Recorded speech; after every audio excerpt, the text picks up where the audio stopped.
Hey, how's it going, guys? This is a new kind of video for me to do.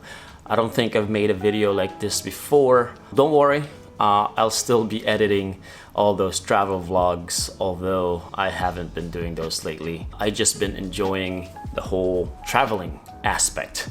Right now, I am in Manila, Philippines. I'm in a gorgeous lofted Airbnb in the BGC area. That's Bonifacio Global City, which is a fairly built-up city. So this is where I'm staying. I think that's an office, actually. People are probably staring at me from their offices, but a lot of condos, a lot of offices. Throughout my travels, I've just been thinking that I want to make more videos that have a purpose and a focus on a certain topic that I want to talk about. And this is about conquering your fear of the unknown and the uncertain. So how I used to deal with uncertainty was I would classify as very juvenile. I basically just tried to avoid it. It could be as mundane as going to a restaurant that I've never been to before in an unfamiliar area where I used to live. Even with having GPS and stuff like that, I would still freak out about, is there gonna be parking there? Is it gonna be hard to get there? How's the traffic gonna be? And the thing is, I got good at hiding that freak out mode.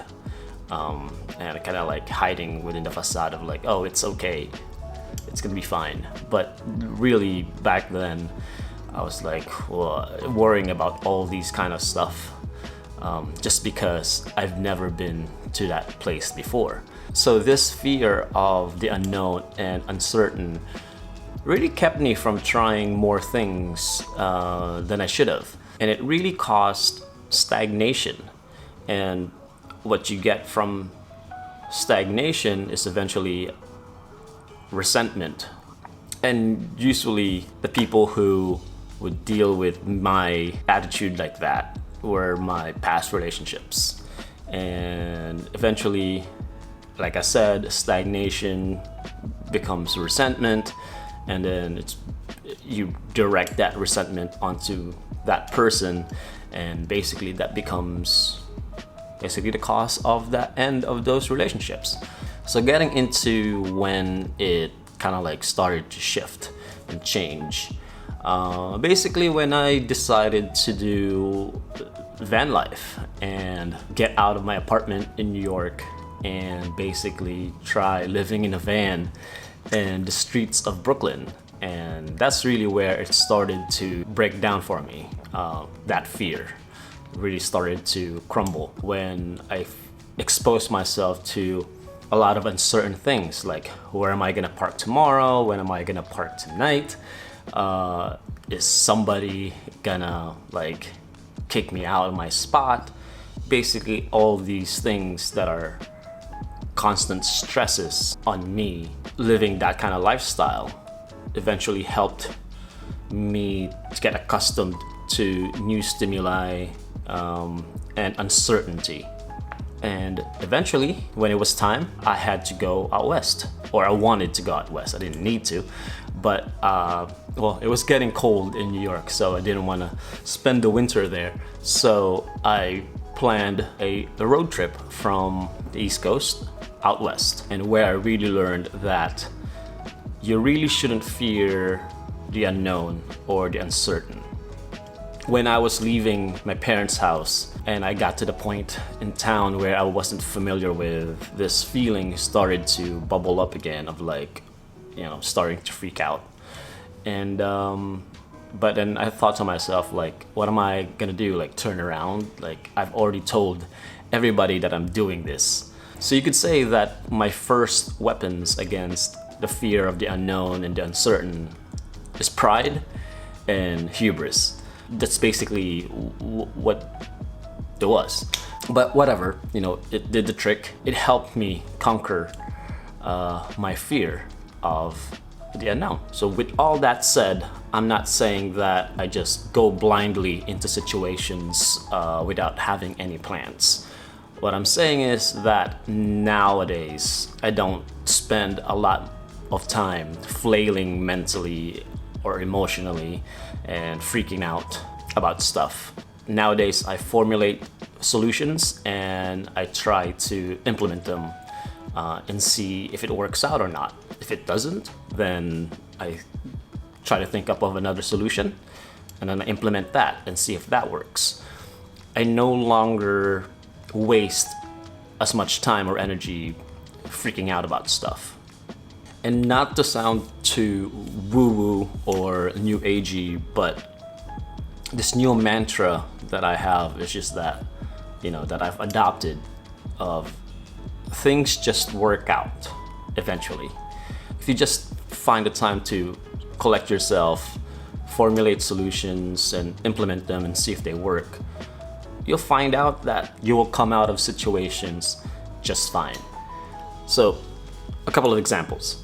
Traveling and living in a van, you definitely don't have certain spots that you are definitely going to be able to park at. And even designated campsites sometimes could be full and there's no spot for you to park at for the night. So my solution was, drive a couple of miles down the road, half an hour, find the nearest truck stop, gas station, and see and ask if I could park there for the night. Not the most ideal place to spend the night at, but it's certainly my last recommendation where you'd want to stay if you were gonna do van life is a truck stop. So, but I mean, that's how I solved my problem. Another example is when I was in LA. I think I've vlogged about this. I have to find the footage. But when I was in LA, in my first night there, I left both of my phones in an Uber, and she drove away. My phone had my access code to the beach house that I was staying at. So I couldn't even get in because you have to punch in the code to get in. I had no way to contact anyone because I didn't have any phones. Thank God, just around the corner from the house, there were two guys smoking, and I politely asked if I could use their cell phone or their computer so I can check my email and find out what my access codes are. Eventually, I was able to FaceTime the Uber driver through my MacBook, and I got my phone back. Oh, so a connecting story to that.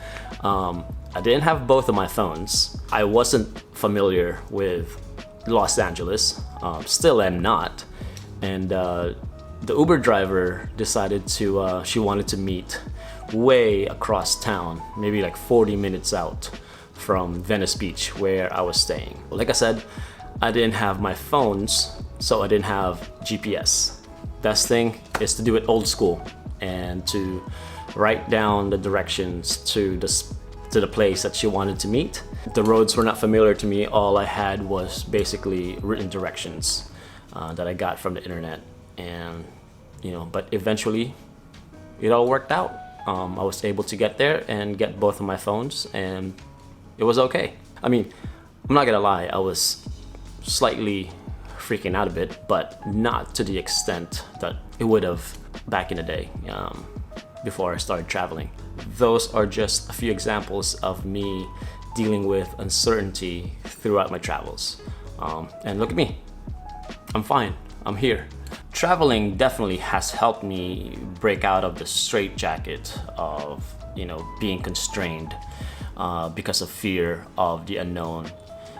Traveling definitely helps you be exposed to new stimuli, new experiences, and uncertain paths. And when you expose yourself to that on a constant basis, eventually that fear of not knowing what's next and what's coming goes away, and you just not to sound too cliche, but you just go with the flow. Do you have to embark on a lengthy journey and travel like I did? No, you don't have to.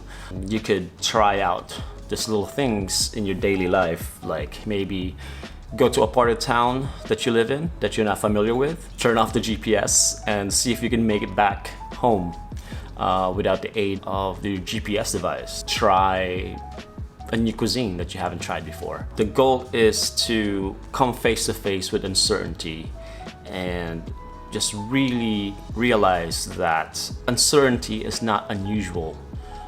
It's just a part of life, and that you're better off embracing it as a way to enrich your life.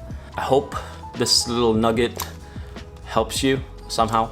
I want to make these kind of style of videos, definitely videos that has more purpose and has more focus on a certain topic that I want to talk about, be it about traveling or just life hacks or just general lessons that I've been learning. So if you're interested, subscribe, hit that bell, whatever else YouTubers try to tell you to do in order to get notified. Oh, before I go, if you guys have any topic ideas or any questions that you want me to make a video about, leave a comment down below and I'll see if I can make a video about it.